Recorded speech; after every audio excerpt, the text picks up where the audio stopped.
Salam Rahayu. Cerita kali ini Arjuna benar-benar konsentrasi mendengarkan uraian Sri Krishna.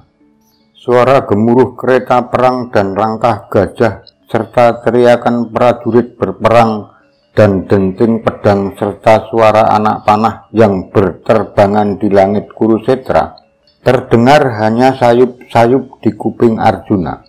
Tertindih oleh kalimat-kalimat yang diucapkan Sri Krishna dengan intonasi serta irama suara yang datar dan stabil.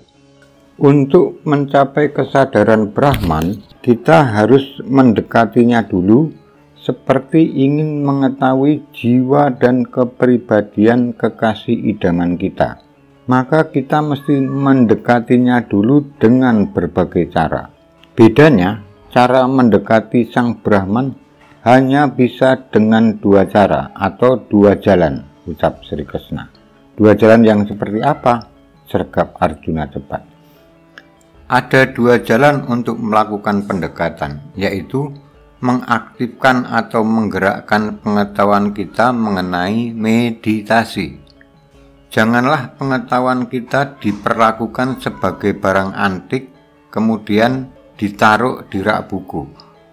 Dia harus diperlakukan seperti kereta kencana yang mesti digerakkan dan dirawat terus-menerus. Di kalimat ini, Arjuna terpukau lalu menyadari ucapan Sri Krishna, karena selama ini dia tidak menyadari untuk mengaktifkan secara terus-menerus pengetahuan mengenai semadinya. Sri Krishna diam sebentar dan mengambil nafas. Sri Krishna bisa membaca pikiran Arjuna dan dia memberi waktu bagi pikiran Arjuna, lalu dia tiba-tiba berucap. Yang kedua adalah jalan di mana kita harus bekerja.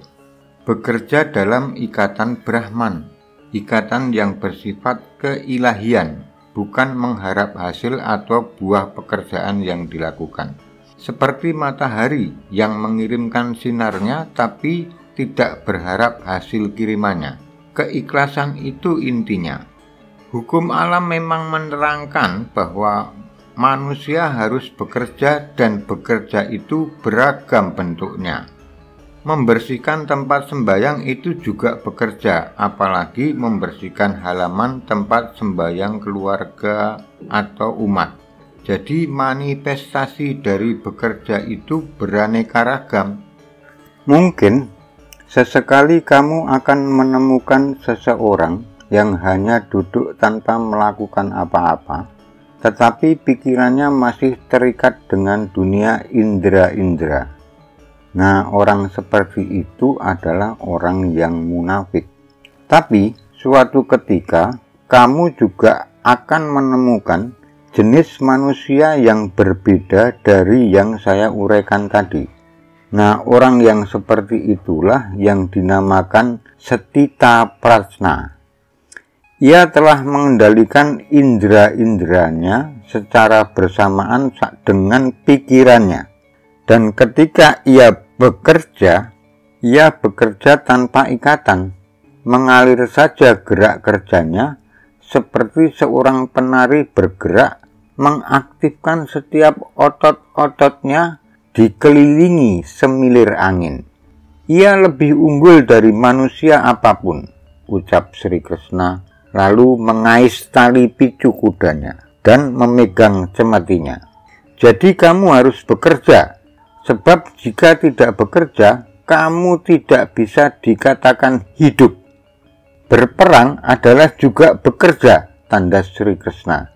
Dan Arjuna mulai beringsut dari duduknya lalu berdiri, memegang gendewanya dan telinganya pelan-pelan mulai mendengar suara-suara anak panah bersiutan di udara.